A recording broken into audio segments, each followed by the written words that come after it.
Gürcüstan üçün ən mühüm xarici siyasi prioritetlərdən biri Amerika ilə strateji tərəfdaşlığı təmiz səhifədən bərpa etməkdir. Gürcüstan Baş naziri Gürcüstan İctimai Yayımının efirində bəyan edib. İrakli Kobaxidze günün mövzu verilişində ABŞ-Gürcüstan münasibətlərindən danışıb, hökumət başçı sözlərinə görə ABŞ səfiri ilə Gürcüstan Xarici İşlər Naziri arasında keçirilən görüş bu baxımdan mühüm əhəmiyyət kəsb edib və bu görüşdə hər iki tərəf münasibətlərin əsaslı və keyfiyyətcə yüksəldilməsinə maraqlı olduqlarını bildiriblər. Baş nazir qeyd edib ki, ABŞ səfiri ilə görüş Xarici İşlər Nazirinin təşəbbüsü olub və tezliklə baş tutub. İrakli Kobaxidze ABŞ-a səfir təyinatı ilə bağlı da danışıb və bildirib ki, namizədlik seçilib, proses başlayıb. Ətraflı məlumat daha sonra ictimaiyyətə açıqlanacaq. Gürcüstanın baş naziri də fondların hesablarından dondurulması məsələsinə cavab verir və bildirir ki, QT-lər kimi onların da fəaliyyəti qeyri-şəffafdır. İrakli Kobaxidzenin sözlərinə görə konkret fondun fəaliyyətində cinayət əlamətlərinin aşkar olub olunmadığını müəyyən etmək istintaqın səlahiyyətindədir. Onun sözlərinə görə prokurorluq təfərrüatı məlumat çıxara bilər və bundan sonra ictimaiyyət konkret vəsaitlərinin əslində nəyə xərcləndiyini görəcək. Xatırladaq ki, 5 fondun bank hesabları dondurulub. Nanoka fondunun, Nika Gilauri Prosperity Georgia, Bir-birləri üçün ayıbdır fondu, İnsan hüquqları Tbilisidə İnsan Haqları Evinin bank hesablarına qadağı qoyulub. Prokurorluq qərarı səbəb kimi təxribat, xarici təşkilata yardım, xarici nəzarətdə olan təşkilatın düşmənçilik fəaliyyəti ilə bağlı araşdırmasını göstərir. Siyasi qiymətləndirmələrin predmenti Faranın tələblərinə uyğun olaraq Amerika Birləşmiş Ştatları Ədliyyə Nazirliyinin saytında dərc edilmiş sənəddir ki, bu sənədə əsasən Nika Gilauri'nin Reformatik şirkəti ABŞ-da lobisilik şirkəti işi görüb və ona $600.000 ödəməlidir. Milli Hərəkat iddia edir ki, Nika Gilauri'nin Milli Hərəkatla heç bir əlaqəsi olmadığı üçün onların bu məsələ ilə bağlı heç bir məlumatı yoxdur. Girki partiyası bu pulların siyasi lobisilik üçün istifadə oluna biləcəyini istisna etmir. Nika Gilauri'nin də sosial şəbəkədə bu məsələyə cavab verib və Reformatik şirkətinin Continental Strategy ilə əməkdaşlıq etdiyini və müqavilə imzalarkən ABŞ Ədliyyə Nazirliyinin saytında vafiq məlumatın dərc olunacağından xəbər olduğunu təsdiqləyib. Nika Gilauri'nin sözlərinə görə saziş şirkətin əsas məqsədinə Cənubi Qafqaz və Mərkəzi Asiyada investisiyaları cəlb edilməsi və biznes mühitinin yaxşılaşdırılması, bu regionun ABŞ və Avropa İttifaqı ölkələri ilə iqtisadi əlaqələrin gücləndirilməsinə nail olmaqla Reformatik isə kömək etmək məqsədi ilə imzalanıb. Gürcü Arzu Partiyası iddia edir ki, onun təşkilatının lobisilik fəaliyyətinə görə pul ödəməsi faktı üzə çıxanda onun müxtəlif xarici siyasətçilərin köməyi ilə daxili işlərə qarışmağa cəhdlərini davam etdirəcəyinə inanırlar. Baş naziri 1-ci kanalda yayımlanan verilişdə ölkədə baş verən etiraz və aksiyalarından istifadə edərək ilk 5 günün geniş miqyaslı zorakılıq aksiyaları olduğunu, bu gün sonra da Muzlu Ordunun dayandığını, 4 müxalifət partiyasına səs verdiyini və seçkilərdə uduzduqları üçün məyus olduqlarını bildirdi. İrakli Kobaxidzenin sözlərinə görə, aksiya iştirakçılarının növbədən kənar seçkilərin keçirilməsini tələb etdikləri üçün siyasi partiyalardan uzaqlaşdırdıqları barədə bəyanatlar farsdır. Salome Zurabishvili ilə müxalifət necə və hansı formada razılığa gələ biləcəklərim hələlik məlum deyil. Salome Zurabishvilinin məqsədinin müxalifəti birləşdirmək olmadığı və əslində ana müxalifəti koordinasiya etmək olduğunu bildirməsindən sonra bu məsələ aktuallaşıb. Müxalifət iqtidarının güclü koordinasiya ilə əvəzlənməsi dəfələrlə birlik təklifi ilə çıxış edən Milli Hərəkatı xüsusilə qıcıqlandırdı.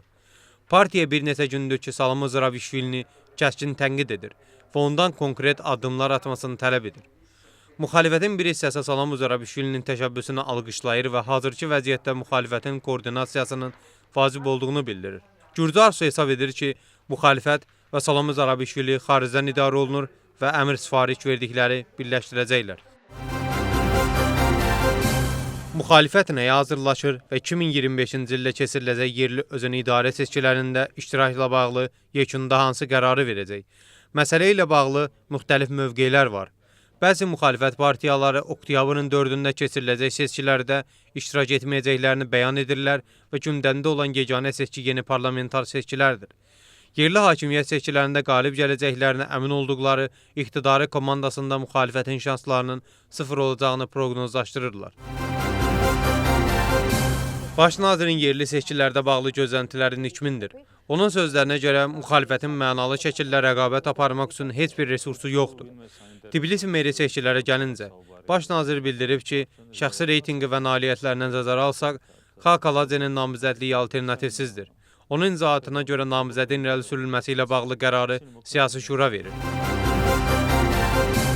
Rusiya qüvvələri Ukraynanın Kirovgrad vilayətinin inzibati mərkəzi olan Kropivnitski şəhərinə kütləvi hücuma keçdi. Bu barədə Ukraynanın Fövqəladə Hallar üzrə Dövlət Xidməti məlumatı yayıb. Agentliyin məlumatına görə 4 uşaq olmaqla 10 nəfər yaralanıb. Bir neçə rayonda yaşayış binaları ziyan dəyib. Ukraynanın Fövqəladə Hallar üzrə Dövlət Xidmətinin məlumatına görə bu müharibə başlayandan bəri şəhərə edilən ən kütləvi hücum olub. Rusiya qüvvələri Kropivnitskiyə hücumda şahid dronlarını istifadə edərək həyata keçirib. Ukrayna prezidentinin sözlərinə görə Donald Trumpla telefon danışığı zamanı enerji sektorunda atəşkəs müzakirə olunub. Vladimir Zelenskinin sözlərinə görə söhbət çox mənalı və ətraflı olub. Liderlər gələcək addımları, qismən atəşkəs tələblərini müzakirə ediblər. Ukrayna prezidentinin sözlərinə görə danışıqlar zamanı ən çətin məsələlər ərazilər məsələli olacaq. Zelenski Trumpla Zaporojye AES-i müzakirə etdiyini də bildirib.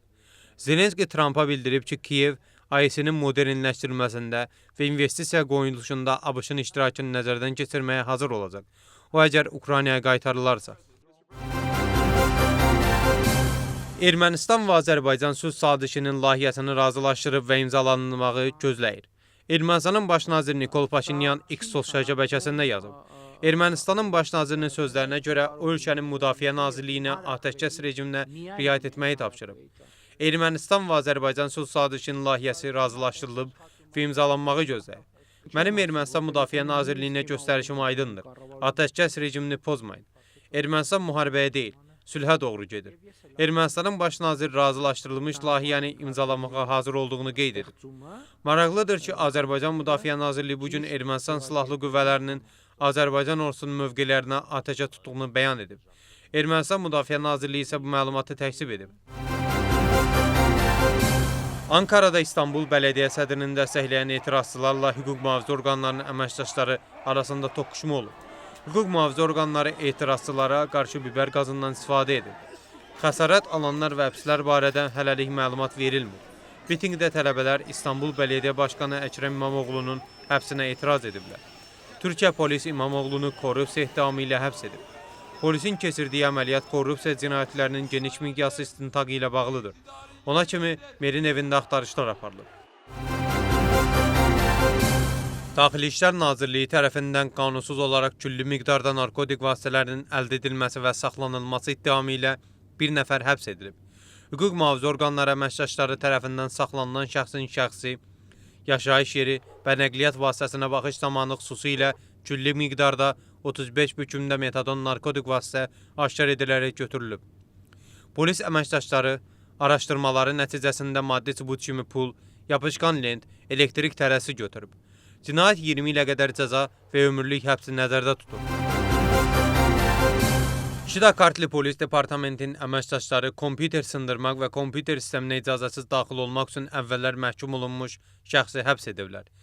İstintaq müəyyən edilib ki, təqsirləndirilən şəxs maddi qazanc əldə etmək məqsədi ilə Facebook sosial şəbəkəsində müxtəlif vətəndaşların şəxsi səhifələrinə qanunsuz daxil olub, bundan sonra onların ad və soyadlarından istifadə edərək müxtəlif şəxslərlə əlaqə saxlayıb, onlardan borc pul istəyib. Təqsirləndirilən şəxs bu cinayəti sxemi ilə bir neçə vətəndaşın pulunu qanunsuz olaraq ələ keçirib. Hazırda hüquq mühafizə orqanlarının əməkdaşları zərər çəkmiş 25 vətəndaşı müəyyən ediblər.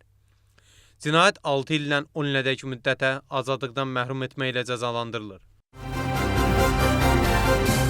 Gürcüstan-Ermənistan futbol maçına bir neçə saat qalıb.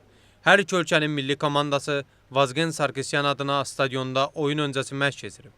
Baş məşqçilər mətbuat nümayəndələrinin suallarını cavablandırıblar. Gürcüstan millisi bugün Yerevanda, martın 23-ü isə Tbilisidə qarşılaşacaqlar.